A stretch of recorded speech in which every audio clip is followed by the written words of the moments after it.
Faia, sobre a manifestação, ou melhor, a passeata a favor da anistia humanitária, a caminhada, marcada para o dia 7 de maio. O senhor é um dos coordenadores, né, da caminhada. Como é que estão os preparativos, né, para esse evento? O senhor espera ter uma estimativa de quantas pessoas devem caminhar juntas por essa causa? Meu amigo, deixa eu dizer uma coisa para você. Todas as manifestações que eu sou responsável, desde o momento que eu passei a ser responsável, eu nunca disse nenhuma previsão. Eu não gosto desse negócio, porque as pessoas são livres. Como é que eu vou prever alguma coisa? Quem tem onisciência é Deus, e não eu.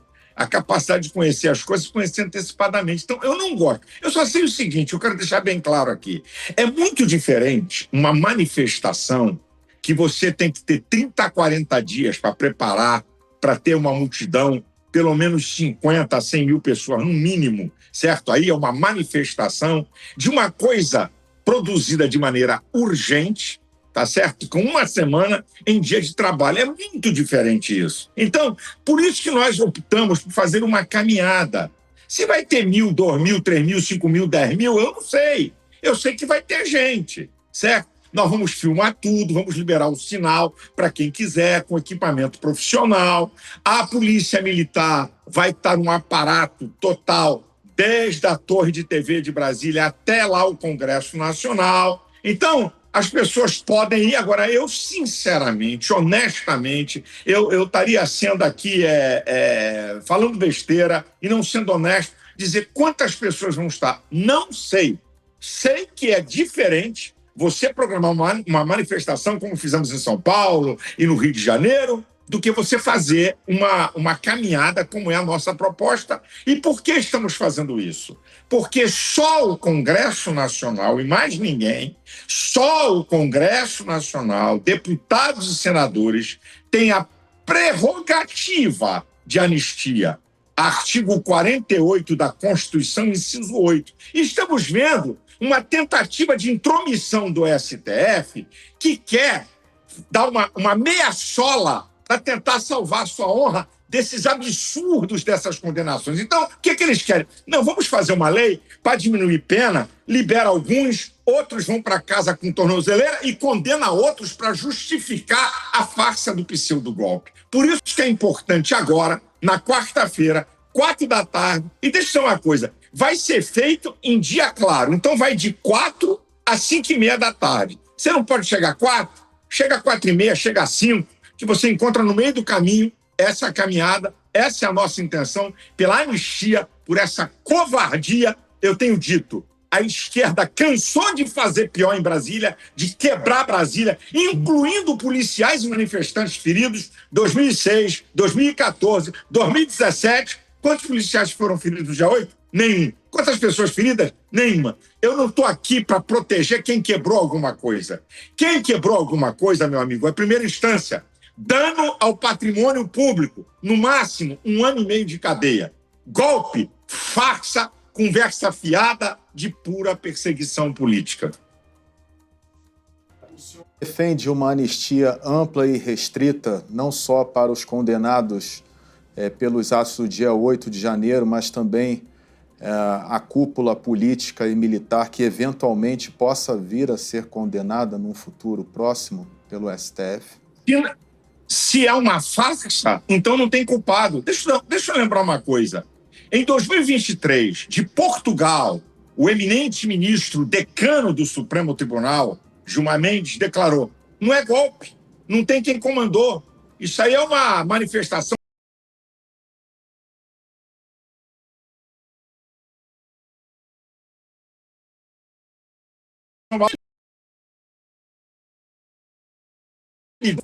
vamos ganhar numa farsa política de perseguição. É anistia, porque isso é uma farsa, amigo. Olha, cadê a minuta do golpe? Tem minuta de golpe. O que tem é um documento e o ex-comandante do Exército, general Freire Gomes, em depoimento de 8 horas na Polícia Federal, disse: Bolsonaro apresentou um documento de hipótese de GLO, artigo 142 da Constituição, Estado de Sítio, Estado de Defesa, do 136 ao 139 da Constituição. Quem golpe com Constituição. E outra, não existe golpe contra o patrimônio público. Golpe é contra o mandatário. Quem tentou matar ou derrubar Lula? Lula estava livre e solto em Araraquara vendo um buraco de chuva. Então, isso é uma conversa fiada, isso é uma farsa. Um dado interessante.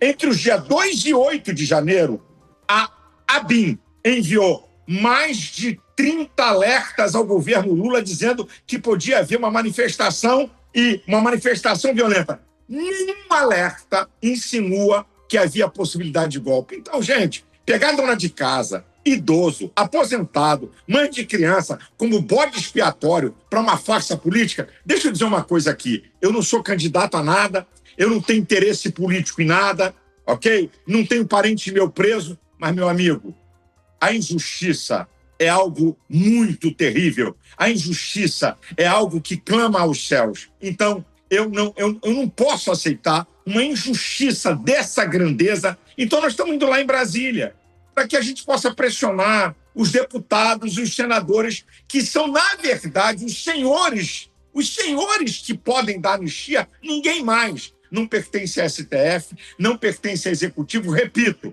artigo 48, inciso 8 da Constituição, prerrogativa exclusiva do Congresso Nacional. Agora, eu pergunto ao senhor, quando o ex-presidente Jair Bolsonaro ele ainda está internado no Hospital Death Star, o senhor foi visitá-lo. O ex-presidente está apreensivo quanto a uma possível condenação pelo STF? Como é que está o estado de espírito dele em relação a isso? Bem, deixa eu te falar, eu fui visitar o presidente e eu, como sou um pastor e como disse, sou psicólogo, eu fui levar para ele palavras de motivação, para brincar, riu um bocado, ele gosta de contar a história, ele riu. Então, eu quis levar para esse lado. Eu não quis, presidente, como é que vamos fazer, deixar de fazer, o que o senhor acha? Eu acho uma falta de qualquer coisa.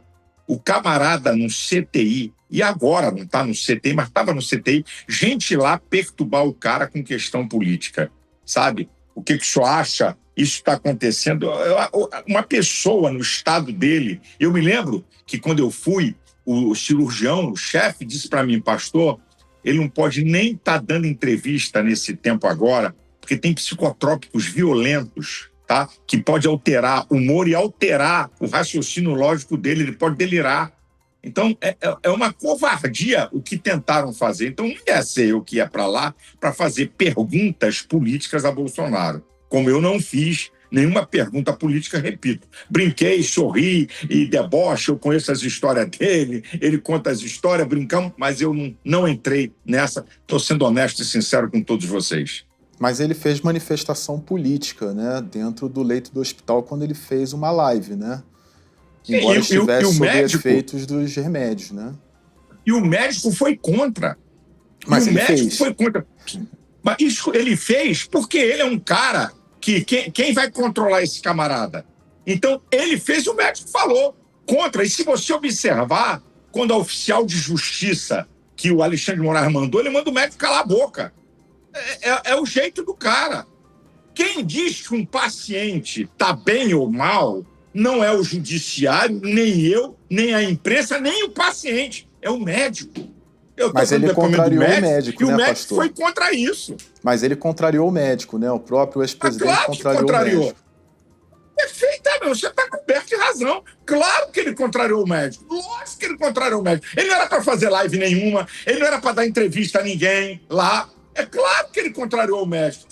Um cara que eu vi as imagens da cirurgia, dá até repugnância de ver, o arrancar das telas que estavam coladas no intestino, uma operação de 12 horas, violenta dessa, pelo amor de Deus, não era para estar fazendo nada disso, mas o cara irrequieto, controlar esse cara não é brincadeira, até o médico falou, pastor, quem vai controlar? Vou amarrar a boca desse cara aqui? Não posso, é uma questão séria, e nós não estamos aqui apoiando o que ele fez. Ele desobedeceu a uma diretriz médica. É verdade. Quer que eu te conte uma? Eu fiz uma cirurgia na vista tão profunda que botei a médica botou algo para tapar a vista assim, você fique quieto, pelo menos por 3 dias, nada de pressão. Amigo, eu fiz igual a Bolsonaro. Eu tinha que gravar um vídeo. Pode pegar aí. Estou eu lá com o tapume na vista e gravando o vídeo, e a médica disse para mim, você é doido, você não pode fazer isso. É coisa de gente irrequieta, que a gente acaba desobedecendo a médica. E eu estou aqui, sou réu, confesso, que eu também, numa gravidade muito menor, cometi o mesmo erro de Bolsonaro. O senhor já se manifestou por diversas vezes, né, sobre as decisões do ministro Alexandre de Moraes, mas é a primeira vez que eu falo com o senhor após o ex-presidente Jair Bolsonaro ter sido intimado no leito do hospital. Eu gostaria que o senhor falasse novamente como é que o senhor avalia o comportamento e as decisões do magistrado. Bem, número 1, inédito no mundo e no Brasil. É lei. É lei. Tá no CPC. Tá lá dizendo que a pessoa em enterro, ok? Com doença grave. 2, ou se alguém morreu, ou em reunião religiosa, não pode receber uma intimação. Isso é uma vergonha. É o absurdo dos absurdos. Por isso que eu chamo Alexandre de Moraes de ditador da toga. Ele não está nem aí para a Constituição, não está nem aí para leis ordinárias, prende quem bem entende, suspende rede social de quem bem entende. Olha aqui, gente. Nós estamos há mais de 5 anos com um inquérito que ele dá abrangência universal e eterna. O inquérito ilegal e imoral das fake news, que não tem a participação do Ministério Público, que é obrigado, artigo 129 da Constituição, está até hoje aberto. Quanta gente foi perseguida?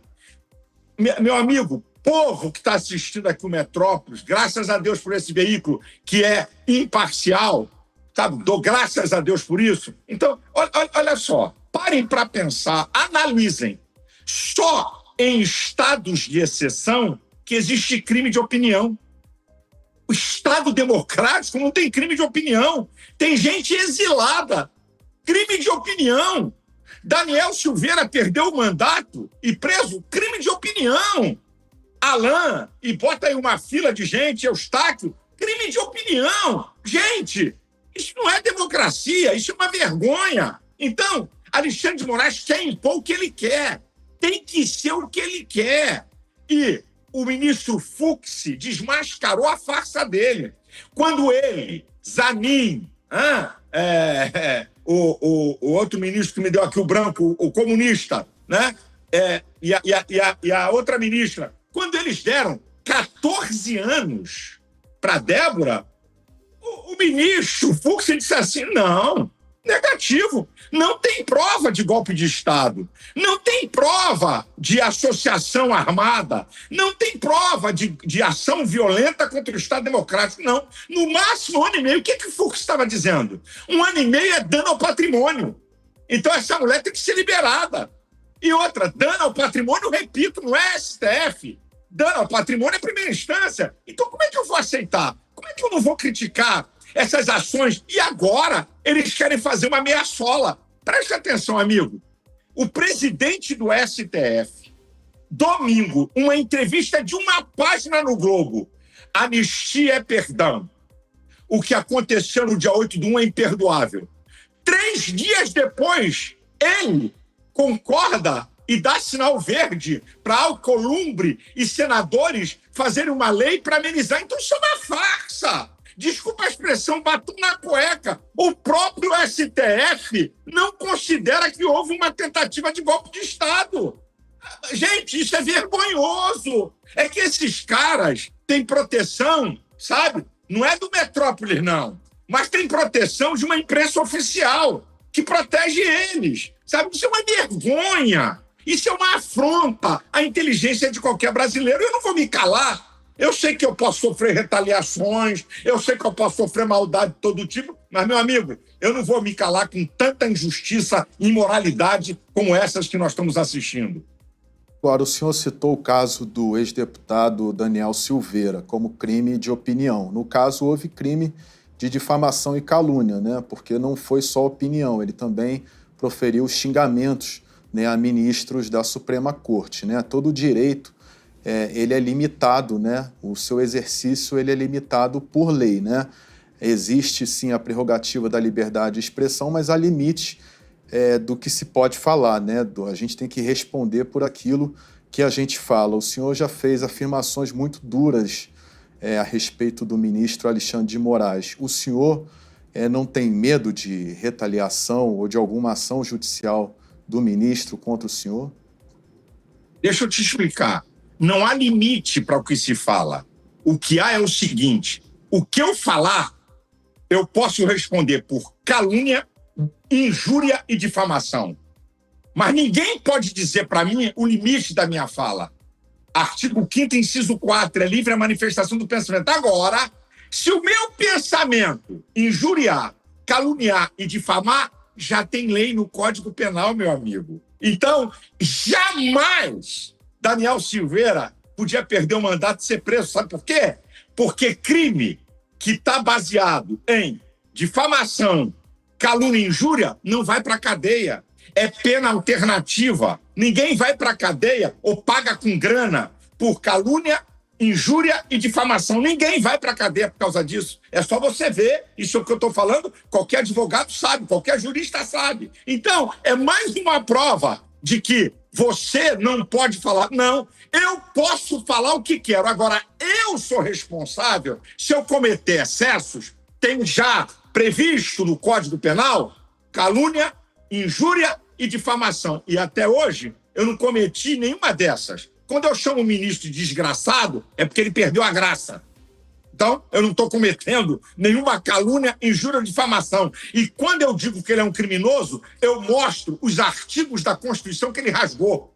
Ele foi feito para zelar. A autoridade máxima para zelar pela Constituição são os ministros do Supremo Tribunal Federal. Quando eles rasgam a Constituição, o que é isso? É crime. E eu posso, rasgou o artigo 53, 102, artigo 5º, inciso 4, inciso 16º, inciso 55, rasgou artigo 220, parágrafo 2º, onde não tem censura, e vai por aí afora. Então, eu não posso chegar e dizer assim, ministro tal é criminoso.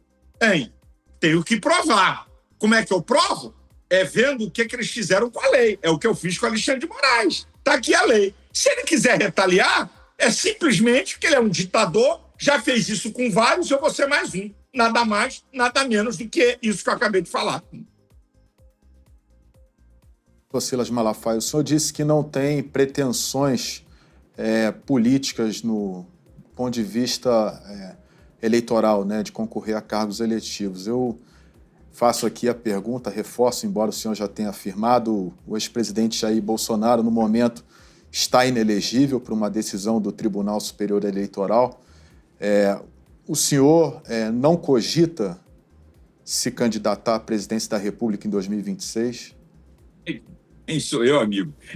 Eu digo para você que tem aí, olha, Michele, a mulher do Bolsonaro, ela está, segundo as pesquisas, empatada com Lula e ela reúne mulheres, evangélicos e bolsonaristas. É uma força. Tem Ratinho, tem Tarcísio, tem Caiado, tem Zema, certo? Eu fui feito para influenciar. Eu não tenho nenhuma pretensão disso, amigo. Não tenho. Influenciar eu quero. Falar e me posicionar, sim, isso eu vou continuar fazendo. Agora, eu não tenho pretensão política de nada nenhuma, de nenhum cargo. Pode ter certeza.